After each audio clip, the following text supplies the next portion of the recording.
Thank you all for joining us for the next exciting installment of the Lodge 2 interview series.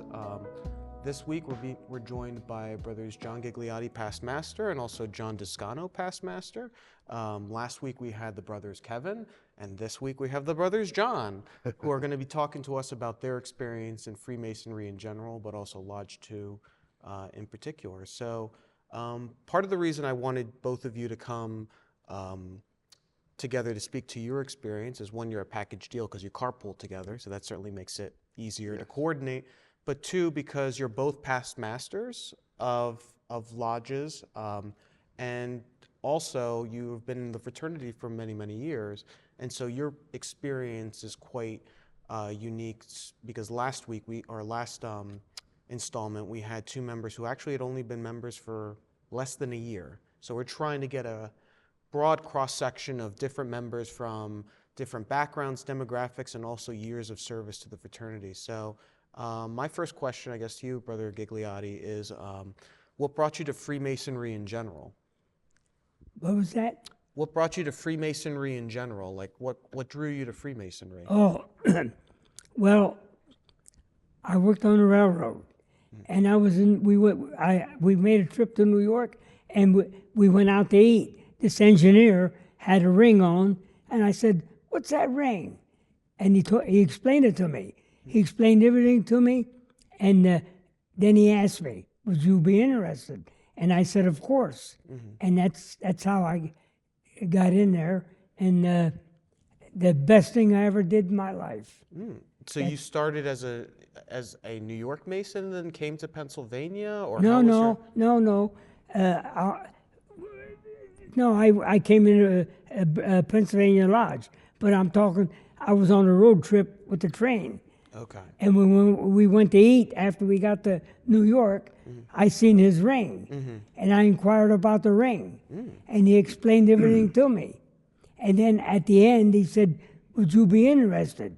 And I said, "Yes." And from there on, I joined the Masonic Lodge. I went in a railroad lodge. So can you speak to that? What made it a railroad lodge as opposed to any other lodge that we were? Well, because I knew a lot of people from the railroad that were Masons, a lot of railroaders. So I had good recommenders right there. Was there like specific ritual for railroad degrees or something like that? Or was that a unique type of, or is it just that all the people who were members of that particular lodge happened to work? Exactly. Everybody in the chairs was either a locomotive engineer or a conductor. Cool. It was a railroad lodge. Nice. So there must have been a lot of camaraderie, not only within the lodge, but also outside of. Yeah. And then for you, Brother Descano, what? Well, I want to ask him a question, if I may. Sure, absolutely. So, in this railroad lodge, were you allowed in if you weren't involved in the railroad? No, anybody could join, but you didn't get to be in the chairs? But evidently, it just happened to be that all the railroaders went to that lodge. Okay. And where was this? Where was this lodge based out of? Right here. Robert R. Bringhurst. Oh, nice. Yep. Nice. Similarly here, there's a almost exclusively police officers lodge. Yeah, same thing. My story, unlike Brother Gig, I was working in the early 90s in the restaurant business. I was a restaurant manager, and these guys would come in with the rings, and there was always 6 or 8 of them, always seemed to be in a great mood, having a lot of fun. Of course, they were drinking liquor over ice, so. That helps. And, I asked, and unlike Brother Gig, where they said, "Would you be interested?" This guy made me ask him 3 times before he handed me a petition. Okay. So, and it turns out, I had no idea. I was really intrigued by the mystique of it. I started to read a little bit what was available back then. And it turns out, that for me, I think it was one of the best decisions I ever made in my life. There was a gentleman named Jim Higgins. When I was raised, the night I was raised, he handed me a petition for chapter. The night I became a Royal Archmason, he handed me a petition for council. So I went through all the York bodies and then into the Scottish Rite. And then they started bugging me about the shrine. And I said, wait a minute, I don't have time for all these things I belong to. And then it took me 30 years after, till I joined the Shrine, finally 3 years or so ago.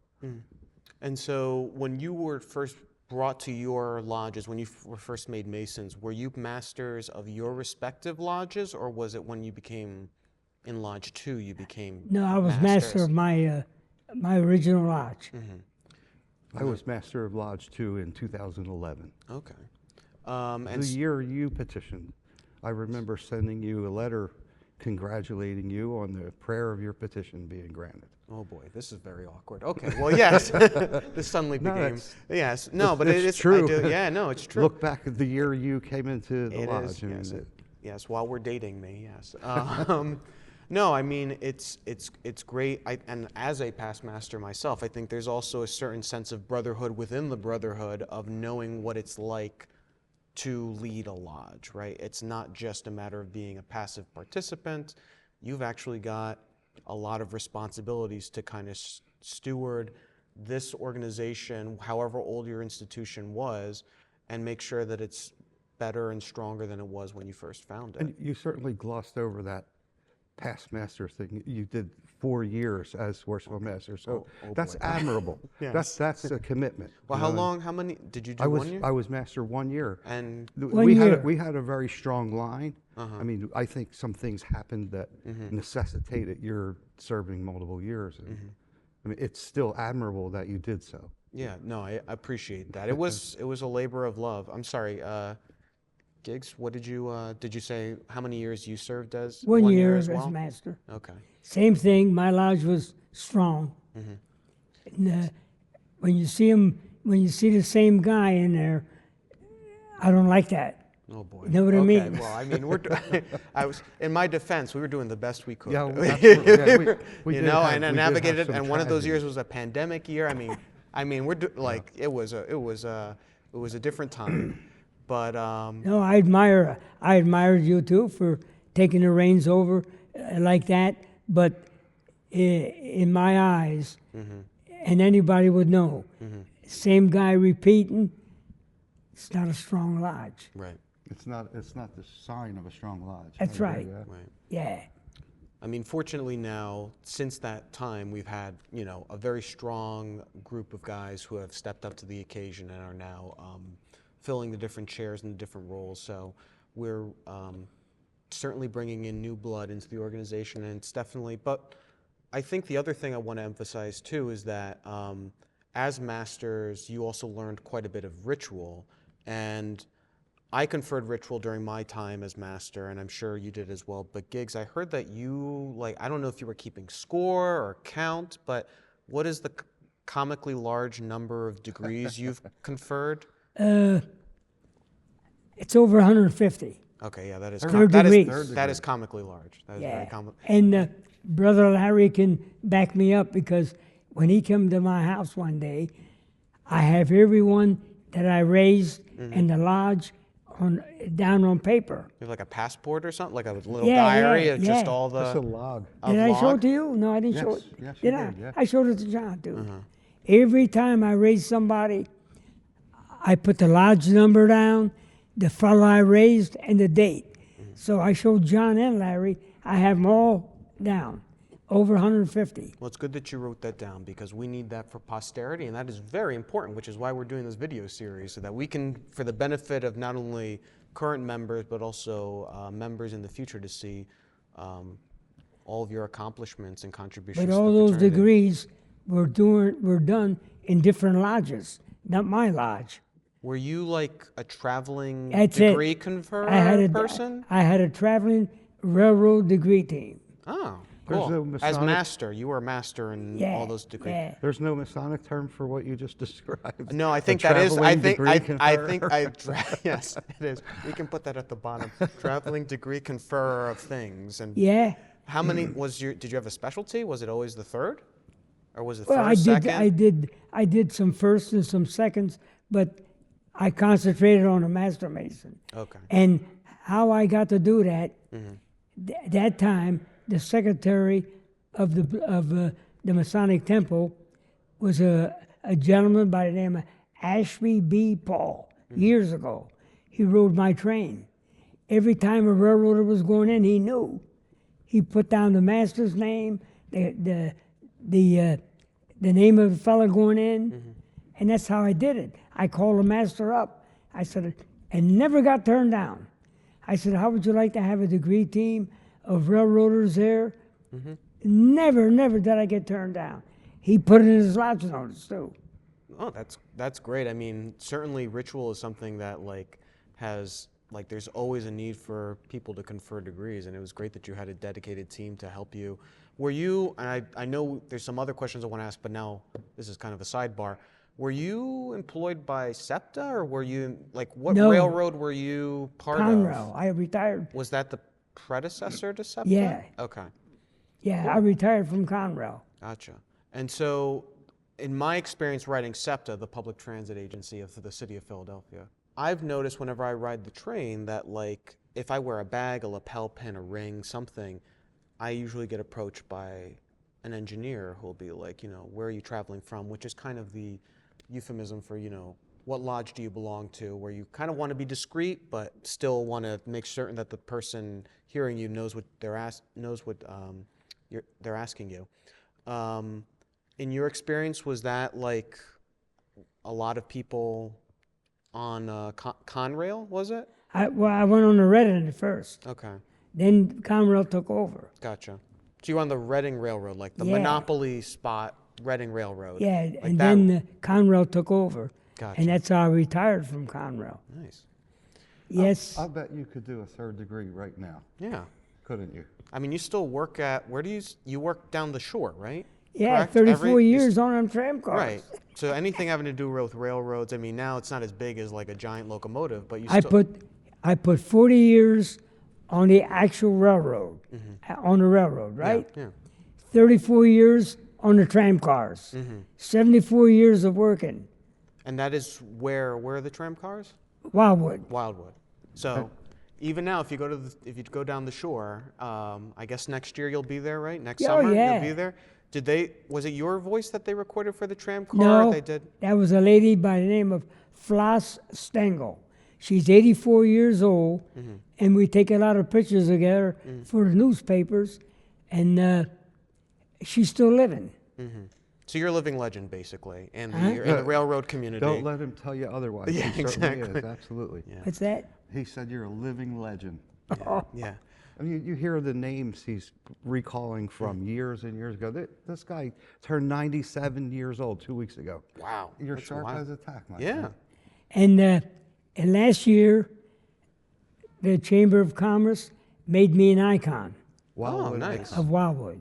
Oh, cool. And he thinks What it's is that? no big deal. What does that He's one entail? of 27 people in the history of Wildwood to be named as such. Do you get, which like, means a he's up on street? the wall with Bobby Bobby Red- Darin, Cozy Morley, Al Alberts, and the who's who of Wildwood folk. Did they give you a certificate or something? It Oh, sounds like it's yeah, I something they got- gave you you seen it. Yeah. Tell 'em about beautiful- the certificate. Beautiful certificate. His daughter had it framed. Nice. Beautiful. A couple of almost proclamation types. Nice. The only thing they didn't give you was a check, right? Or a key to the city. Yeah, right?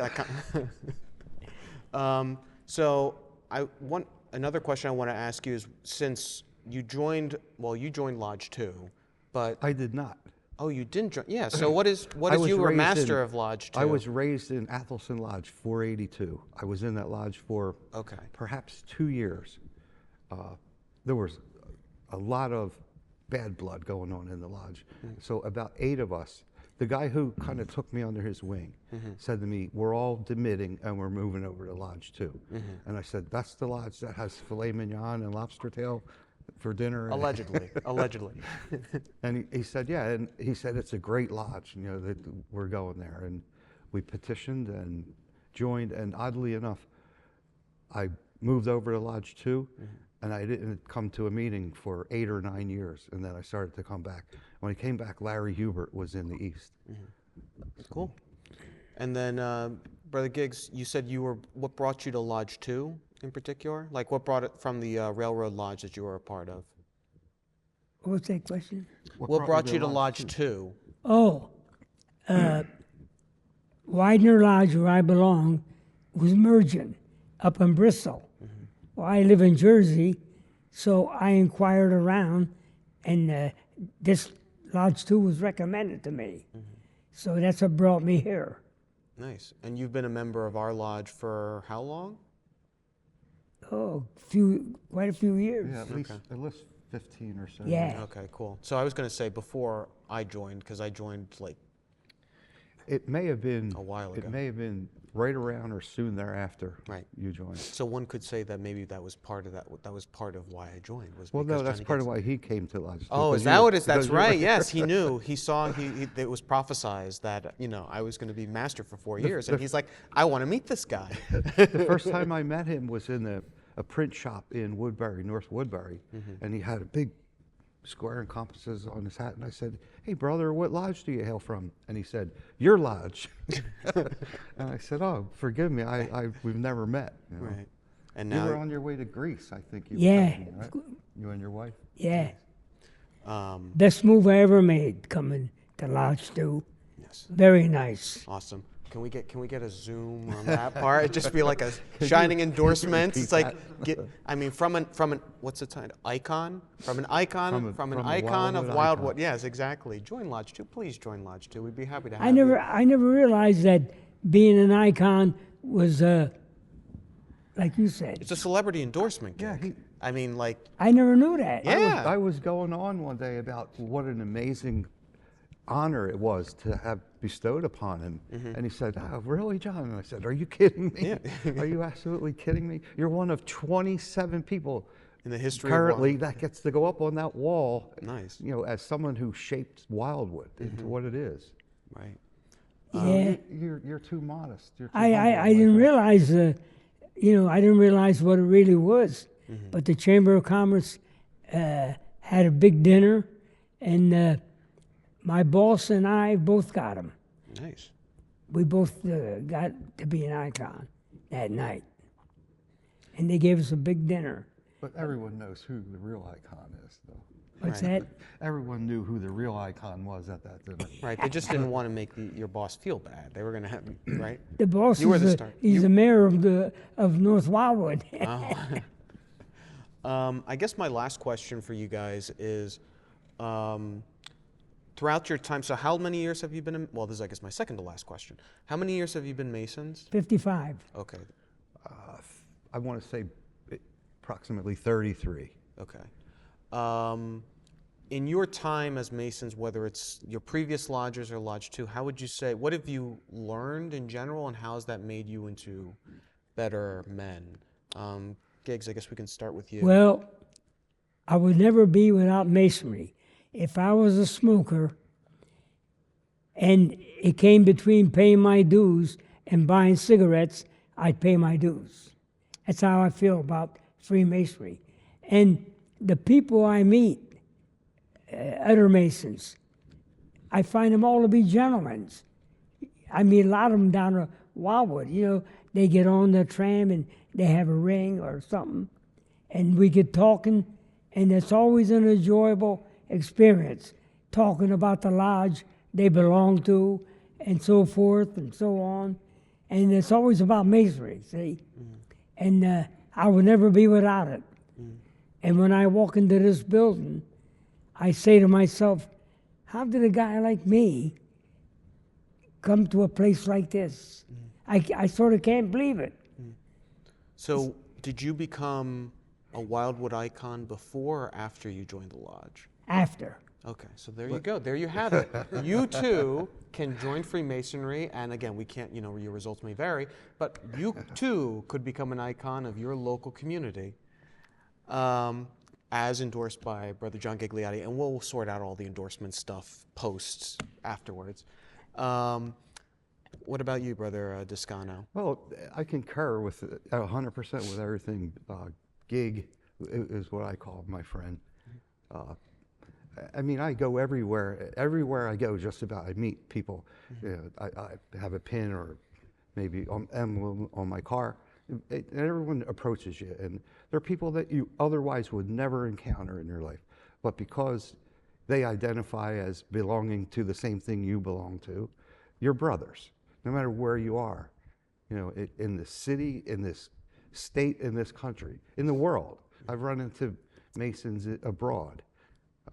and it's just a wonderful thing to belong to. And I mean, I've learned so much being an officer and going through the chairs. I learned so much about myself, my own strengths, my own weaknesses, just from having gone through that. And it's an opportunity I maybe wouldn't have had I not belonged to this fraternity.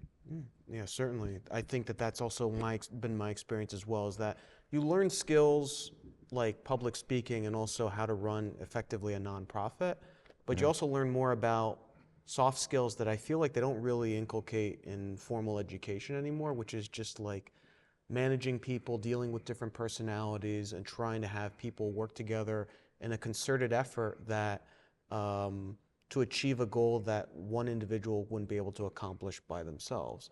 And I think the other refrain that I've heard too is that, I mean, certainly nowadays, I don't know if it was the case for both of you, but when you become an adult and you have kids and whatever, it becomes harder to make friends. I don't know, have you found it very easy to make friends You end in the up fraternity? becoming friends with your children's friends' parents. Right. I mean, that's essentially how it goes. Your child plays soccer, for example. You become friends with the other parents of the other Right.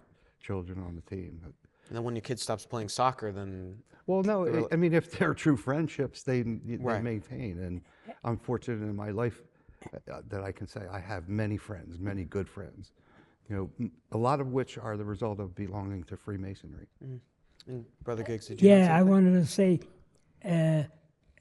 like John saying, I met so many nice people. Now, Saturday night, I'm going to a Christmas dinner, a Christmas buffet. A gentleman that rides the tram, he invited me. Then the following week, I'm going up North Jersey to another party, another Mason. I get You get more invites than you know what to do with. Oh, I get so many invitations, you know, from Masons. And I met so many of them, and I'm good to them too. When I see them get on, I say, get on there. Awesome. Yeah, I take care of them. No, that's good. I mean, we take Yeah. care of our own. We give back to the community, but it also that fellowship, that bond is certainly something you can't replicate. Yeah, I met so anywhere many else. nice people. Right.